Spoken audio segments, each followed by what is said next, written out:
ਹੁਣ ਜਿਹੜਾ ਇਹਦੇ ਚ ਅੱਜ ਇੱਕ ਆਪਾਂ ਟੌਪਿਕ ਕਵਰ ਕਰਨਾ ਹੈ ਨਾ, ਅੱਜ ਦਾ ਜਿਹੜਾ ਪੋਰਸ਼ਨ ਆ ਉਹਦਾ ਇੱਕੋ ਹੀ ਨੂਮੈਰਿਕ ਆਪਣਾ ਪੋਰਸ਼ਨ ਟੌਪਿਕ ਰਹਿੰਦਾ ਵਾ, ਦੈਟ ਇਜ਼ ਇੰਪੋਰਟੈਂਟ ਆਰਟੀਕਲ ਹੈ ਬੇਟਾ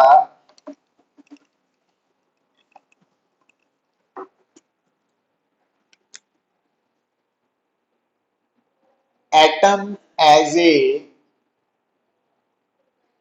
magnetic dipole and Bohr's magnetome. Important article है ना, फॉर 3 मार्क्स डेरिवेशन आ सकती है एग्जाम च। वैसे तो गल कुछ भी नहीं है। देखो ਜਦੋਂ ਅਸੀਂ ਇੱਥੇ +2 ਲੈਵਲ ਤੱਕ ਐਟਮ ਦੇ ਨਾਲ ਡੀਲ ਕਰਦੇ ਆ ਨਾ, ਤਾਂ ਮੇਨਲੀ ਅਸੀਂ ਉਸ ਐਟਮ ਨਾਲ ਡੀਲ ਕਰਦੇ ਆ ਜਿਹਦੇ ਵੈਲੈਂਸ ਸ਼ੈਲ 'ਚ ਸਿੰਗਲ ਇਲੈਕਟ੍ਰੋਨ ਹੈ, ਜਿੱਦਾਂ ਕਿ ਹਾਈਡਰੋਜਨ ਐਟਮ ਹੈ ਜਾਂ ਹੀਲੀਅਮ 1 ਪੋਜ਼ਿਟਿਵ ਆਇਨ ਹੈ ਜਾਂ लिथियम 2 पॉजिटिव आयन है या ब्रिलियम 3 पॉजिटिव आयन है ना, तो उन्होंने नाल ही डील करते। तो हुण बेटा जो बोहर मॉडल ऑफ एटम तुसी शायद केमिस्ट्री पढ़िया होएगा ते फिजिक्स भी आपां पढ़ना वा है ना, लास्ट टॉपिक आएंगे साडे इस इत्थे नहीं आएंगे, मींस 8th टॉपिक है जिहड़ा ना वो बोहर मॉडल बारे गल करांगे। पर जिहड़ी हुण मैं गल तुहानूं दसना चाह रहा या दस रहा वो की है कि एटम का मतलब है वो एटम जिहदे अंदर सिंगल इलैक्ट्रॉन है या सिंगल वैलेंस इलैक्ट्रॉन है। हुण ये जिहड़ा इलैक्ट्रॉन है तो आ तो आ गया बेटा तुहाडा न्यूक्लियस है ना, तो आ तुहाडा आ गया इलैक्ट्रॉन, और ये जिहड़ा इलैक्ट्रॉन सर्कल च घूम रहा अबाउट द न्यूक्लियस, तो इस इलैक्ट्रॉन दा चार्ज तो थानू पता ही है माइनस ही, मास m मान लेना आपां ना, और इहदी जिहड़ी स्पीड है v है वो एज्यूम कर ले कि जिहड़ा साडा एटम है उहदे च एक इलैक्ट्रॉन ही है और वो इलैक्ट्रॉन सर्कुलर ऑर्बिट च रिवॉल्व कर रहा जिसका रेडियस r है, और इस रिवॉल्विंग इलैक्ट्रॉन की स्पीड v है, चार्ज माइनस ही है इलैक्ट्रॉन का ना। तो हुण बेटा सानू पता वा ऑलरेडी असी बड़ी डिस्कशन कर चुके हैं कि कोई भी रिवॉल्विंग चार्ज जो है that is equivalent to current loop, और करंट लूप का current due to revolving charge असी वैसे तो Q/T लिखते हैं, पर इत्थे इलैक्ट्रॉन होने करके Q स्मॉल e के बराबर है मैग्नीट्यूड, और कैपिटल T की वैल्यू 2πr/v आ जाएगी, तो ev/2πr। तो नाल ही सानू याद आ जाना चाहिए, थ्योरी की हुई है कि कोई भी जी करंट लूप है that is equivalent to magnetic dipole, तो मैग्नेटिक डायपोल मूवमेंट आ जाती है NIA, पर क्योंकि इत्थे नंबर ऑफ टर्न्स 1 है तो इस करके इत्थे IA आ गई, और I की वैल्यू बेटा आप कट चुके हैं ev/2πr, और A सर्कल होने करके πr² है, तो थोड़ा रिजल्ट evr/2 बन गया ना। हुण आ जिहड़े स्टैप्स है इस तक आप ऑलरेडी डिस्कस किया ही होया पहला भी है ना। हुण देखो हुण बेटा आप इन्हूं थोड़ा मॉडिफाई करना, किदां मॉडिफाई करना कि तुहानूं पता होना चाहिए कि अगर आप evr/2 एक्सप्रैशन नूं मास ऑफ इलैक्ट्रॉन नाल मल्टीप्लाई ते मास ऑफ इलैक्ट्रॉन नाल डिवाइड कर दिए तो कोई राइट हैंड साइड नूं कोई रिजल्ट ते फर्क नहीं पिया, पर इत्थे स्मॉल m जिहड़ा मास ऑफ इलैक्ट्रॉन है, तो पर ये बन की गया बेटा 1/2m MBRE, इदां लिख सकते हैं ना।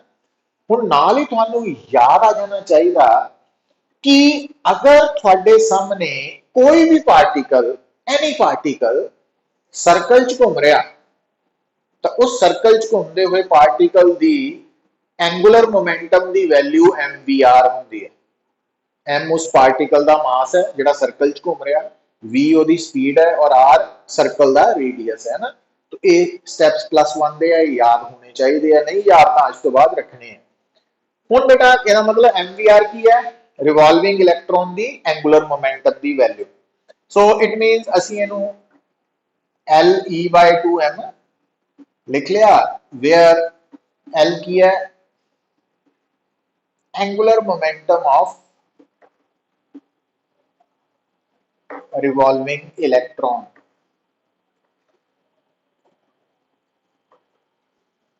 पर हुण बेटा इत्थों आके गल नूं समझो, क्योंकि तुसी ऑलरेडी दो मॉडल ऑफ एटम्स पढ़े हुए हैं, एक रदरफोर्ड मॉडल और एक बोहर्स मॉडल। रदरफोर्ड मॉडल और बोहर्स मॉडल च सिमिलैरिटी ये है कि दोनों मॉडल्स दे विच इलेक्ट्रॉन्स जो है ना, इलेक्ट्रॉन्स नहीं कहना, इलेक्ट्रॉन सिंगल इलेक्ट्रॉन है, electron is revolving around the nucleus in circular orbit. ये सिमिलैरिटी है इत्थे तक। पर फर्क की है कि रदरफोर्ड मॉडल के अकॉर्डिंगली जिहड़ा इलेक्ट्रॉन है वो सर्कुलर ऑर्बिट च रिवॉल्व कर रहा, बट उस सर्कुलर ऑर्बिट का रेडियस जिन्ना मर्जी हो सकता, छोटा वड्डा जिन्ना मर्जी हो सकता, उहदे ते कोई रेस्ट्रिक्शन नहीं है। पर बोहर ने एक कंडीशन इंपोज की सी कि सिर्फ उस सर्कुलर ऑर्बिट दे विच ही इलेक्ट्रॉन न्यूक्लियस के अबाउट रिवॉल्व करेगा जिस सर्कुलर ऑर्बिट च रिवॉल्व करते हुए इलेक्ट्रॉन की एंगुलर मोमेंटम की वैल्यू फिक्स्ड है। फिक्स्ड मतलब भी अकॉर्डिंग टू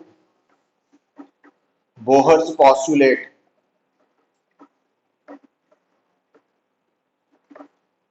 जो इलेक्ट्रॉन है ना उसकी एंगुलर मोमेंटम की वैल्यू इन एन एटम जिन्नी मर्जी नहीं हो सकती, कितनी हो सकती है NH/2π। मतलब अगर कोई इलेक्ट्रॉन सर्कुलर ऑर्बिट रिवॉल्व कर रहा और उस सर्कुलर ऑर्बिट रिवॉल्व करते इलेक्ट्रॉन की एंगुलर मोमेंटम इस कंडीशन को फुलफिल नहीं कर पा रही, तो प्रैक्टिकली उस ऑर्बिट इलेक्ट्रॉन नहीं एग्जिस्ट कर सकता। ठीक है ना, इसका मतलब ये है। हुण ये जिहड़ी कंडीशन है NH/2π एंगुलर मोमेंटम, इहदे च n बेटा पॉजिटिव इंटीजर है 1 2 3 4, मतलब मिनिमम वैल्यू n दी 1 है और n ਨੂੰ ਤੁਸੀਂ प्रिंसिपल क्वांटम नंबर नाल जानते हैं ना। और h प्लैंक्स कांस्टेंट है, और h प्लैंक्स कांस्टेंट की वैल्यू थानू याद होनी चाहिए है 6.62 इंटू 10⁻⁻34 जूल सेकंड। तो इत्थे बेटा n की है पॉजिटिव इंटीजर, इनू असीं कहने हैं प्रिंसिपल क्वांटम नंबर, और इसकी वैल्यू 1 2 3 4 तक है ना।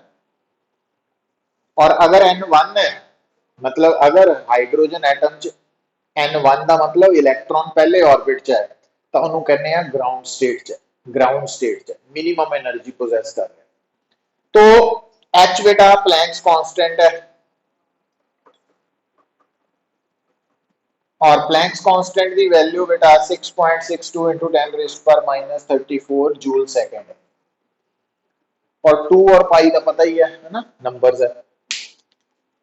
तो अकॉर्डिंग टू बोहर, क्योंकि किसी भी एटम के अंदर जो इलेक्ट्रॉन है वो सिर्फ उस ऑर्बिट च घूम सकता जिहदे च घूमते हुए उसकी एंगुलर मोमेंटम की वैल्यू NH/2π के बराबर होगी।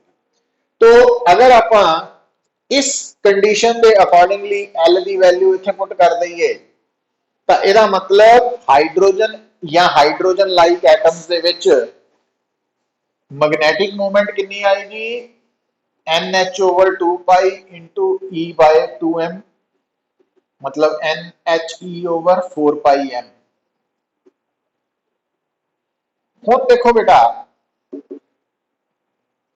आ जी टर्म है, इस H ब्रैकेट टर्म जी है ना HE/4πm सारे कॉन्स्टेंट्स है।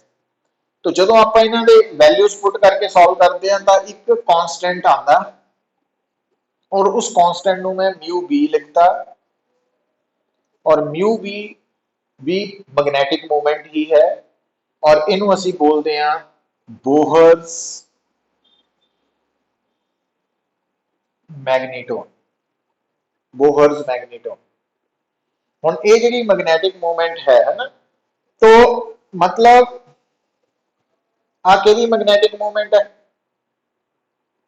एटम की, वैसे तो इलेक्ट्रॉन की है ना। हुण गल नूं सुनियो, थोड़ा जिहा मैं इत्थे क्लीयर करदा तुहानूं कि ਆਪਾਂ ਆ ਜਿਹੜੀ m ਕੱਢੀ ਸੀ ਨਾ ਇਲੈਕਟ੍ਰੋਨ ਦੀ ਮੈਗਨੈਟਿਕ ਮੂਵਮੈਂਟ ਕੱਢੀ ਸੀ, ਹੁਣ ਮੈਂ ਲਾਸਟ ਤੇ ਆ ਕੇ ਬੋਲਣ ਲੱਗ ਪਿਆ ਐਟਮ ਦੀ, ਥੋੜੀ ਜੀ ਕਨਫਿਊਜ਼ਨ ਹੋ ਜਾਂਦੀ ਹੈ। ਐਕਚੁਅਲੀ ਬੇਟਾ ਗੱਲ ਕੀ ਹੈ, ਆਪਾਂ ਕਿਹਦੀ ਗੱਲ ਕਰ ਰਹੇ ਹਾਂ, ਸਿੰਗਲ ਇਲੈਕਟ੍ਰੋਨ ਸਿਸਟਮ ਦੀ। ਠੀਕ, ਹੁਣ ਪੂਰੀ ਗੱਲ ਨੂੰ ਧਿਆਨ ਨਾਲ ਸੁਣਨਾ, ਫਿਰ ਕੋਈ ਦਿਮਾਗ 'ਚ ਕਨਕਲੂਜਨ ਰੱਖਣਾ। ਐਕਚੁਅਲੀ ਕੋਈ ਵੀ ਐਟਮ ਹੋਏ ਉਹਦੇ ਅੰਦਰ ਇਲੈਕਟ੍ਰੋਨ ਦੇ ਨਾਲ ਨਾਲ ਪ੍ਰੋਟੋਨ ਵੀ ਹੈ, ਔਰ ਜਿੱਦਾਂ ਬੇਟਾ ਨਿਊਕਲੀਅਸ ਦੇ ਅਰਾਊਂਡ ਇਲੈਕਟ੍ਰੋਨ ਸਰਕੂਲਰ ਆਰਬਿਟ 'ਚ ਘੁੰਮ ਰਿਹਾ, ਉਦਾਂ ਹੀ ਨਿਊਕਲੀਅਸ ਦੇ ਅੰਦਰ ਪ੍ਰੋਟੋਨ ਵੀ ਸਰਕੂਲਰ ਆਰਬਿਟ 'ਚ ਘੁੰਮ ਰਿਹਾ। समझ गए? ਇਹਦਾ मतलब ਤੁਸੀਂ ਕਹੋਗੇ कि अगर इलेक्ट्रॉन चार्ज पार्टिकल है, तो अगर इलेक्ट्रॉन सर्कुलर ऑर्बिट च घूम रहा अराउंड द न्यूक्लियस, तो न्यूक्लियस के अंदर प्रोटॉन भी सर्कल च घूम रहा, तो प्रोटॉन भी तो चार्ज पार्टिकल है, तो प्रोटॉन के सर्कुलेट करन करके भी तो करंट लूप पैदा हो रही है, प्रोटॉन के करके भी तो मैग्नेटिक मूवमेंट होएगी, है ना। पर फर्क कित्थे आ गया पुत्र, ਜਿਹੜਾ ਅਸੀਂ ਫਾਰਮੂਲਾ ਕੱਢਿਆ ਵਾ, नो डाउट इलैक्ट्रॉन ਲਈ ਕੱਢਿਆ, ਪਰ ਇਹੀ ਫਾਰਮੂਲਾ ਪ੍ਰੋਟੋਨ ਲਈ ਵੀ ਲਗਾ ਸਕਦੇ ਹਾਂ। ਬਸ ਫਰਕ ਕੀ ਹੈ, ਜਦੋਂ ਆਪਾਂ ਇਲੈਕਟ੍ਰੋਨ ਦੀ ਮੈਗਨੈਟਿਕ ਮੂਵਮੈਂਟ ਕੱਢੀ ਹੈ ਤਾਂ ਇਸ ਫਾਰਮੂਲਾ 'ਚ m ਕੀ ਹੈ, ਮਾਸ ਆਫ ਇਲੈਕਟ੍ਰੋਨ, ਤੇ ਜਦੋਂ ਪ੍ਰੋਟੋਨ ਲਈ ਕੱਢਾਂਗੇ ਤਾਂ ਮਾਸ ਆਫ ਪ੍ਰੋਟੋਨ m ਬਣ ਜੂ। ਹੁਣ ਤੁਹਾਨੂੰ ਪਤਾ ਵਾ ਪੁੱਤਰ, ਜਿਹੜਾ ਪ੍ਰੋਟੋਨ ਦਾ ਮਾਸ ਹੈ ਉਹ ਇਲੈਕਟ੍ਰੋਨ ਨਾਲੋਂ ਮੈਨੀ ਟਾਈਮਸ ਮੋਰ ਹੈ, ਲਗਭਗ 1836 टाइम्स। तो ਇਹਦਾ मतलब ਤੁਸੀਂ देखो मास डिनोमिनेटर च है ना, इट मीन्स प्रोटोन हैवियर होने करके जो प्रोटोन की मैग्नेटिक मूवमेंट है ना, वो इलैक्ट्रॉन के कंपैरेटिवली मच स्मॉलर है, नैगलीजिबली स्मॉल है, इस करके उन्होंने कंसीडर नहीं करते। इस कारण करके थ्योरेटिकली ਤਾਂ ਕਿਸੇ ਵੀ ਐਟਮ ਦੇ ਅੰਦਰ ਇਲੈਕਟ੍ਰੋਨ ਔਰ ਪ੍ਰੋਟੋਨ ਦੋਨਾਂ ਦੀ ਮੈਗਨੈਟਿਕ ਮੂਵਮੈਂਟ ਨੇ ਮਿਲ ਕੇ total magnetic movement of atom ਬਣਾਣੀ ਹੈ, ਪਰ ਕਿਉਂਕਿ प्रोटोन हैवी चार्ज पार्टिकल है, इस करके ਉਹਦੀ मैग्नेटिक मूवमेंट इलैक्ट्रॉन ਦੇ कंपैरेटिवली नेगलिजिबली स्मॉल है, ਉਹਨੂੰ इग्नोर करके तो आप कह सकते हैं कि magnetic movement of atom is equal to magnetic movement of electron, है ना, तो ਉਹਦੇ बराबर है।